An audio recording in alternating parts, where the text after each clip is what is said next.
Hello adventurers, and welcome back to my channel. I've cleared out the passenger seat for you guys so you can go riding with me on a scenic tour through the Smokies today. While I was at the Heritage Center, I picked up this, the Cataloochee Auto Tour. So today we're going to be going on an auto tour through an area of the Smokies I have never been to. From what I've been told, this is amazing. It's a little harder to get to because the road's a little bit more bumpy, but hey, we're in a van, so let's do it.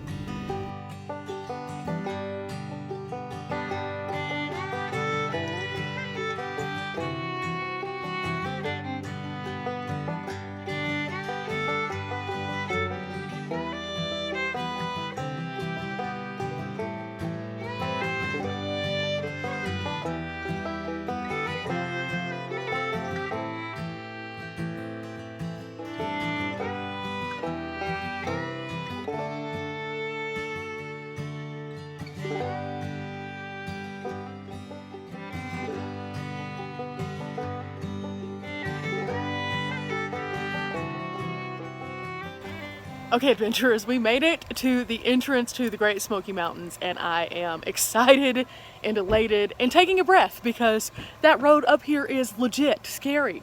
There are hairpin turns, you encounter tons of other people, and once the asphalt stops, it gets a little crazy. Now, I wouldn't recommend probably coming up here to the campground if you have a larger rig whatsoever because, wow, no, but I think that after we get into the actual park area, it's going to be a little bit better. I hope, at least. Okay, adventurers, we have made it to the entrance point of the Great Smoky Mountain National Park now. That was a really intense drive. Once the asphalt cut off, it was, needless to say, a stressful moment for me. If you'll recall watching some of my earlier videos, I had a very crazy mountain encounter where the asphalt stopped and the roads were hairpin and meandering just like these.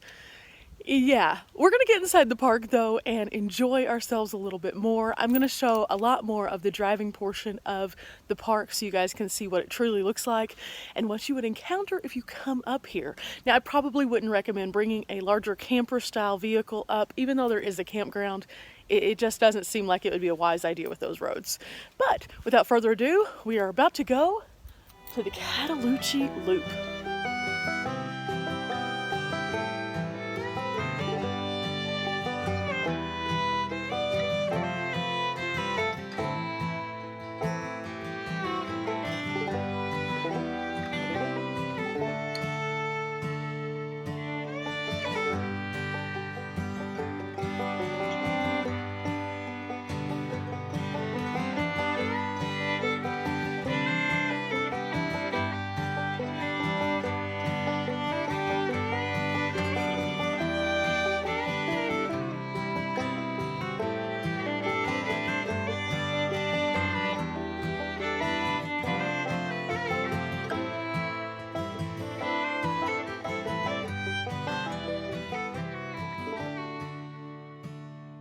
Okay, I just wanted to stop for a second and give you guys a heads up as to what just happened. So as I'm going down, it's only like tops 8 miles per hour. Otherwise, it's just too much. And then I get to this point where I start descending down, and then all of a sudden it tells me to turn left to go toward the road I'm supposed to go to. Okay, cool, easy. Otherwise, we end up on this road, and that's just not happening. So I look over, and the pavement begins again. Like, okay, cool. Maybe this won't be so bad after all.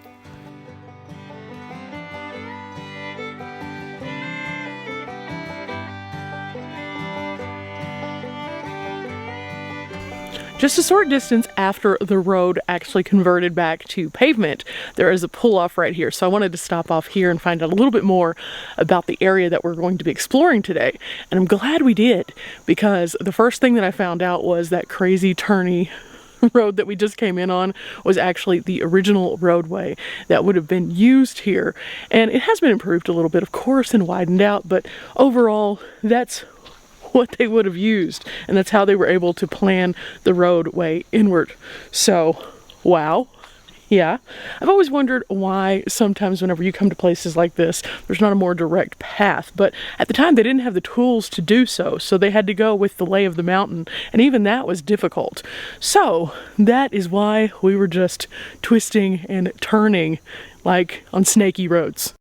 there is also a little trail up here so we can get a better viewpoint of this area, and it is so pretty out here, guys.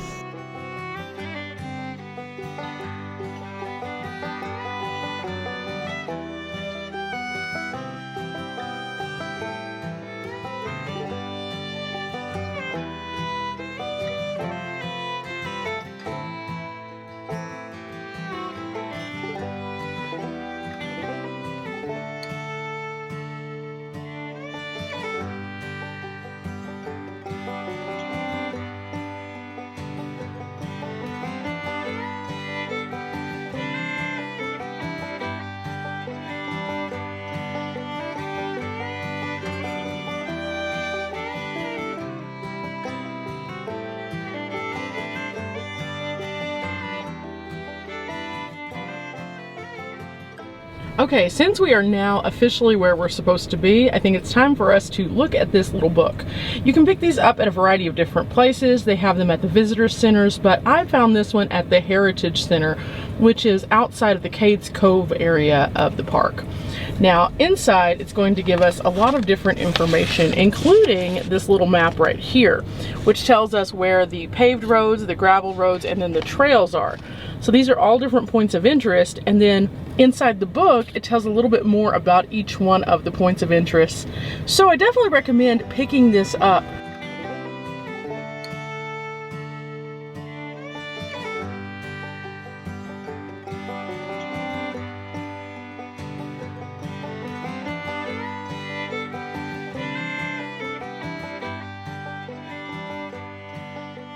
The fields we've been going through are where you can typically see the elk in this area, and they roam in the fields freely, so that place is off limits for us.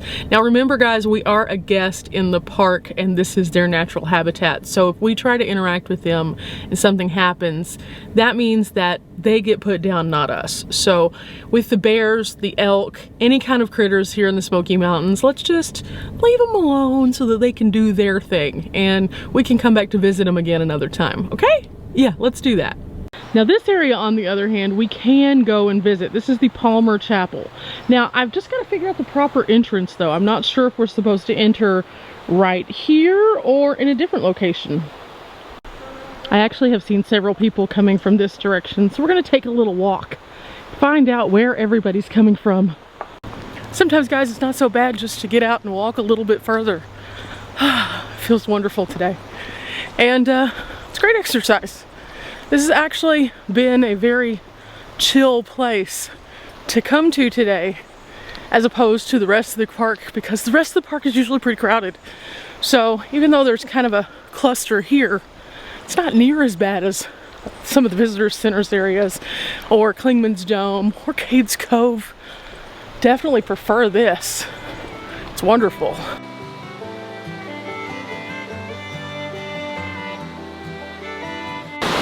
I am loving it already. Wow, this water is so soothing. So pretty out here.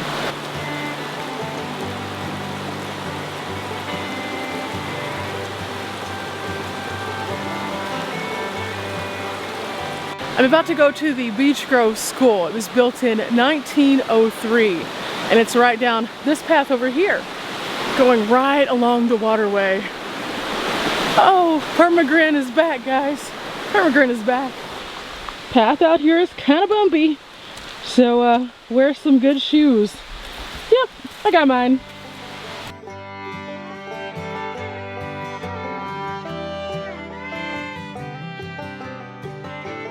Okay, here it is. This is the Beech School, and we are about to go inside. And whoo, it's really bright, guys. Okay, we are not alone.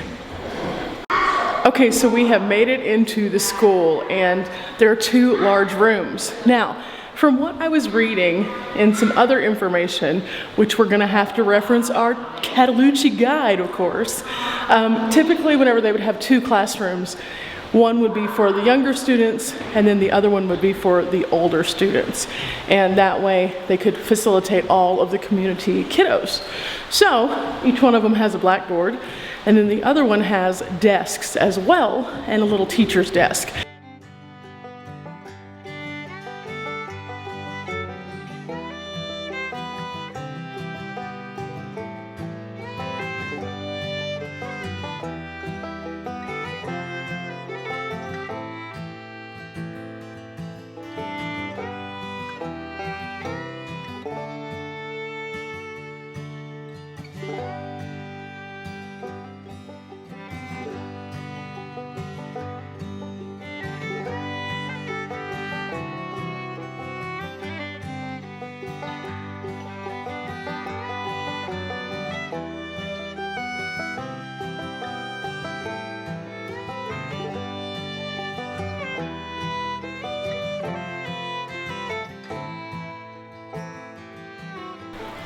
And now we're going back to the sun. Oh, it's bright, guys. This is a bright, sunny, beautiful day here in the Smokies. Now, where the school sits, it's right next to another one of those fields. Again, another place that the elk like to come. So we're gonna be on the lookout because we're not trying to get too close. Like I said, it's midday, so we may or may not see any, but definitely on the lookout.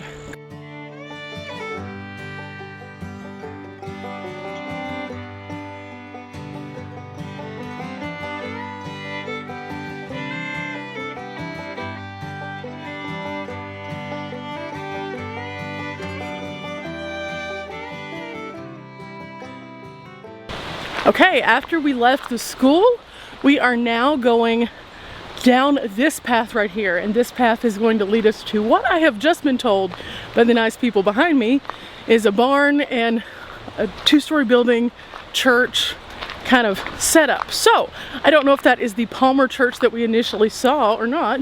We're about to find out. I love exploring. This just makes every day a walking question mark.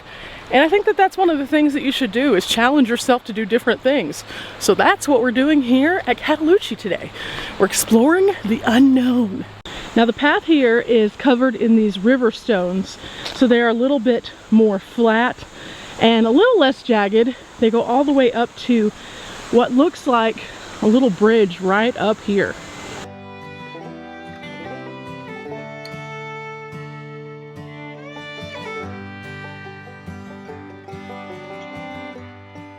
Okay, here we go, up to this log crossing.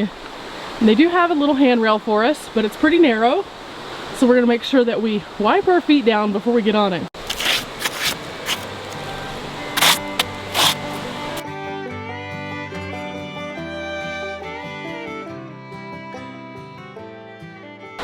Okay guys, so we crossed over and this looks like a little trail, but do you see this? There's a tree that's down. So I think instead we're gonna go back across the bridge and see what we can find along the main road. This is much more promising. I can actually see that people are able to see things because they're coming back. So nice peaceful trek across by the riverside still. Just a little less off-road. Looks like along this path here we can actually cut off through the field and go to the Caldwell cemetery. Now I don't know if we should do that though, because there are lots of signs that currently say the fields are closed. So I think we're going to avoid that just in case, so we don't put ourselves in trouble. We have arrived at a crossing and this bridge is nice and sturdy. Now along the path I found this right here. Now I've seen these before. They are kind of scattered throughout the park. It's a donation box. Donation boxes are great because you can actually just throw a little bit of extra change in there if you have it, and that goes directly to improvements in the park and maintenance. So if you have a little change and you like coming out to the Smokies, this is a great way to keep it accessible for all of us for years and years to come. Just a little bit goes a long way, guys.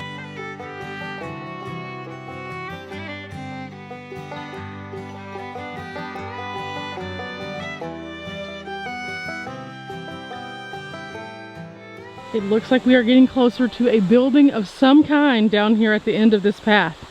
And then there's also a sign that shoots out to the side over here, and I just saw some people running up a path. So we have to figure out where we're gonna go first. Okay, up this path right here is another cemetery, and the people who just came down said it was super, super steep, which, if you'll notice, there's also a lot of water around here. That's because it's been raining, so super steep equals super slick. Now, let me point out, I'm usually up for a pretty good challenge. However, today is not that day. Even the little kids were saying, it's so slick. So that would have been disastrous, guys. I can just see it now. Going up the hill, sliding back down. Good times, good times. Now, a ranger did mention to me that this area was really badly washed out, and that's why they're not allowing any kind of through traffic. And I definitely see what the ranger meant. That was like the Grand Canyon of washout back there. We have arrived at a barn, and we need to find out a little bit more about this one because it looks different than any of the other barns we've seen at the other Smoky Mountain attractions. Wow, it's huge, and it looks like it has a slatting on the top, maybe for ventilation. So this is a little bit of a closer look at what I was talking about. The boards are placed a little further apart. And while they do have some weathering, I don't think that that's completely shrink. I think that that was intentional. Inside, you see there's several different rooms, and many of them look like they could have been used for storage or stalls. Looks like they've worked to kind of prop up some of the things and keep it a little safer. I definitely wouldn't want to go onto the second floor of this though. Although it does appear that there's a staircase in that first room. I'm not doing it. No, no, no, no, no. Here it looks like part of the National Park Service is actually working on some more of those little bridges. And this is how they're made, guys. At a place like this, and then they are put where they need to go. And it looks like they take off the top part of the log to make it nice and flat. And then they have additional log supports which are secured. Wow, that's pretty handy. I've never seen one of them in progress. We're now at the Caldwell place, and this was a 1903 home. Right here we have one of these bridges. It looks like they actually put planks on top of it so you won't have to just walk on the log. Now I feel like this is going to be way less of a struggle than that first one because it's wider and it's flat all the way across. And it's also not wet. So it's got a lot of things going for it right now. Okay guys, so here we go. And up. Onto the bridge.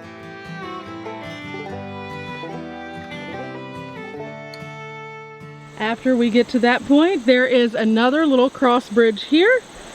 And look at the Caldwell home. That thing is beautiful. So now we have made it up to the home, and this home is different than any others that I've seen in the park because it has painted trim, it's nice and white. It's a two-story, more modernized home. Most of the homes that you find over on Cades Cove are not quite this modern. They are more of the rustic log cabin style. And we can actually go in this one, so let's see what the biggest differences are between the Cades Cove homes and this one. But before we go inside, let's just take a moment to appreciate how beautiful this place really is.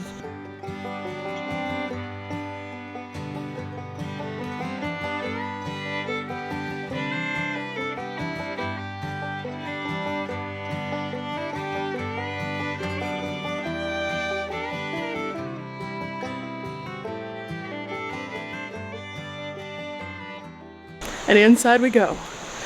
Ooh. Wow. Wow. Such detail everywhere, guys. And apparently as we go through this one, we're going to have a few things to read to tell us more about this home itself and then the family that lived here. Now this is the original family that lived here. This is Hiram and Elizabeth Caldwell. And it looks as though they resided in this house for quite some time. And they left their imprint on each one of the rooms. So we're gonna get to go and look at that. In this room we have a fireplace, which has actually been bricked up, probably for safety. And you can see a little bit more information about what would have been contained in this room. It would have had a weaving loom, a quilting frame, and also a bed to rent to hunters or fishermen. The wall boards were actually a poplar color that was like a yellowy color, much different than what they look like right now. Now the house was completed in 1903 and it took 5 years to completely and totally build it. The windows and the doors all came from neighboring Waynesville, which at the time was quite a haul. Just coming here today on the route that we did, that was the Waynesville route. So knowing now that in the car that I have today, it took that long, can you imagine how long it would have taken them to just bring doors and windows? Wow, that would have been forever. Now the room that we're in now would have been the dining room, and that would have had a sideboard to hold all of the dishes, a table, and at the time it had one large window. But then in 1934, the next occupant of the home actually put in the smaller windows that we can see in here. Now it's kind of hard to show you the different rooms because the light is so bright coming in and it just kind of blasts it out. But these rooms are quite gorgeous, and there's one of the smaller windows right there next to the larger one. And just to know that a building that was built in the early 1900s is still here so that we can see it and kind of compare. The room sizes were actually pretty decent in comparison to some of the ones that we've seen in other areas of the park where everything was tiny. Coming in from the back porch, you immediately have a staircase that goes up to the second floor, and that is open, so we're gonna go check it out. The stairs are definitely a weird distance from one another. They're like a tall, skinny step. But you know, it is what it is. Okay, upstairs. Now, when we made it upstairs, it looks like there are 3 rooms. And so these could have been bedrooms maybe? Yeah, I think they're probably bedrooms. So this is bedroom number 1. And then number 2 is a matching room. It's kind of over here. That's the creepy one I'm going to show you in a minute. And then we have this larger room here. So let's go see what this one has. Inside this larger room, it is much larger. Like, wow, so big. And then attached to this much larger room is this very small room. Again, I don't know what any of this would have been because it's not labeled. The walls in this entire property have been destroyed by people coming in and making their mark. And even the sign that says you're not supposed to do that is torn down. So shame on you guys, every single one of you. There are hundreds of you who have done this. I am literally yet to find a single wall or ceiling board in this particular home that hasn't been destroyed by someone. And some people have even thought it would be funny to draw pictures or even try to leave a positive message.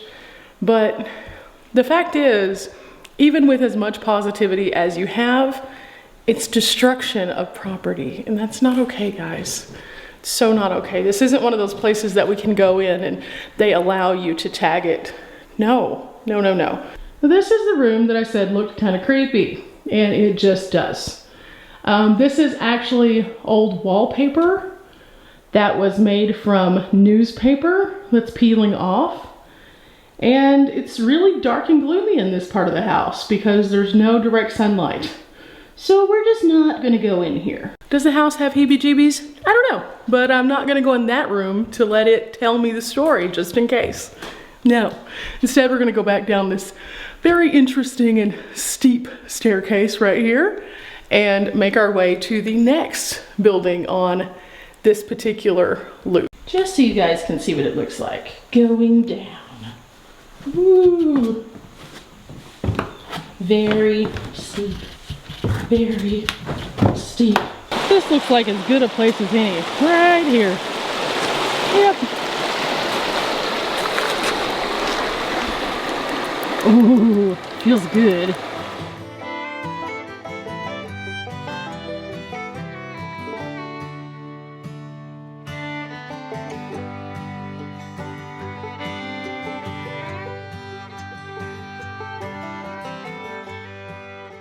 Okay, with the barn behind us and the house to this side, we're taking on the next part of this little path.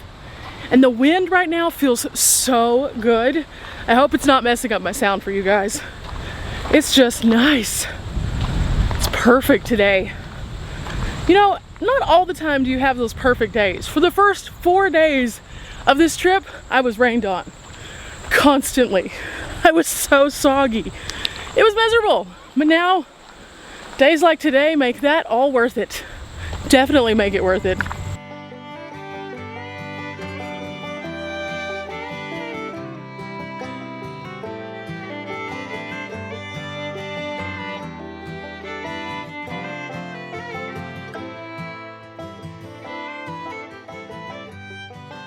Now, as you can see behind me, we have found a different trail that actually spurs off of this trail. So there's 3 different trails that you can access from this point right here.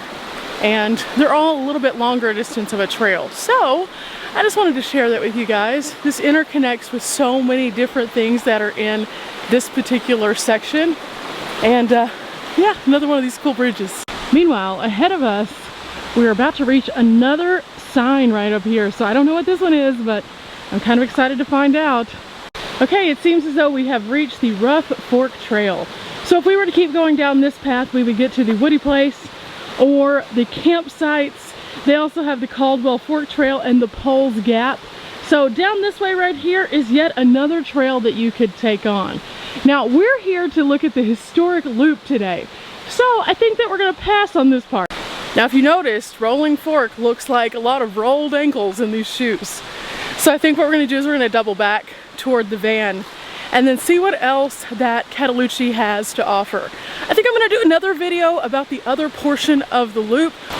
So if you're looking forward to seeing more adventures here in Cataloochee, then make sure that you leave a like on this video, hit subscribe, and then check out the interactive map in the comments below for more awesome adventures, not only here in the Smokies, but across the US. I come out with videos every Tuesday, Thursday, and Sunday. So the next video will be the next part of Cataloochee. Till next time, guys. Bye!